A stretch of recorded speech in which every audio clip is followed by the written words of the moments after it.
In the Clark County School District, the fifth largest school district in the country, paid its vendors $1.8 billion last year. A large chunk of that went to pay for construction and upgrades for many school buildings.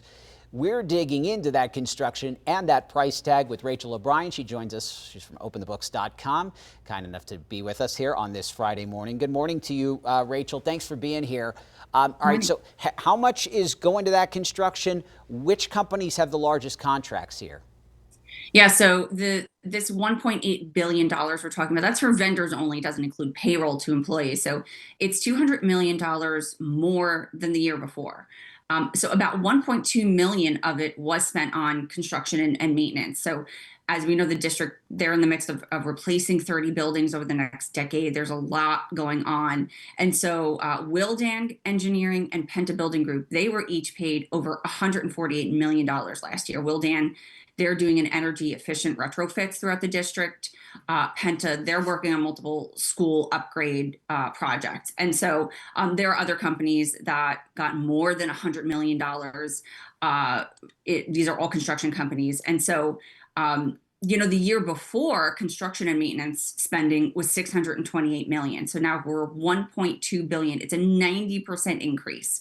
And this is as the governor's office audited the school district last year. They suggested sort of funding the district, that could be better used on items that directly relate to students, especially as Nevada is has one of the lowest rates of per pupil funding in the country. Yeah. So a lot of money going into construction here. What about things that are, maybe less of the construction, maybe more the stuff inside the buildings? Are they spending this money on more big ticket items that actually the students can physically touch and use? Yeah, so we saw $80 million spent on computers, other hardware and software, about $30 million on transportation. Security upgrades cost $19.5 million.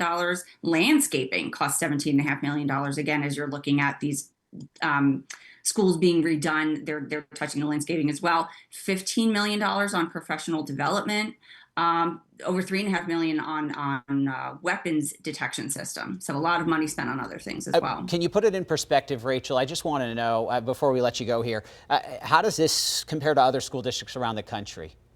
Right, so 1.8 billion to vendors in total, right? Both Nashville schools and Austin schools, they have about a quarter the number of schools in Clark County, right? The fifth largest district. So it's apples to oranges comparison, about a quarter number of students. Nashville spent about half as much on their vendors as Clark County did. Austin spent about a quarter of what Clark County did.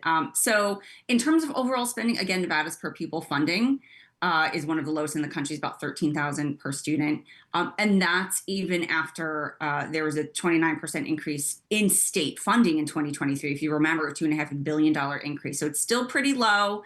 The Clark County School District Superintendent, has asked to raise property taxes and sales taxes. The governor said he doesn't want to do that. Yeah. So we're not going to see that coming for taxes from right now. So they're sort of stuck with those figures for now. And we'll be keeping track of that fight for funding for sure here on News 3 Today. She's Rachel O'Brien from OpenTheBooks.com. Rachel, thanks for being here on this Friday morning. Have a good weekend ahead. Thanks for having me. All right.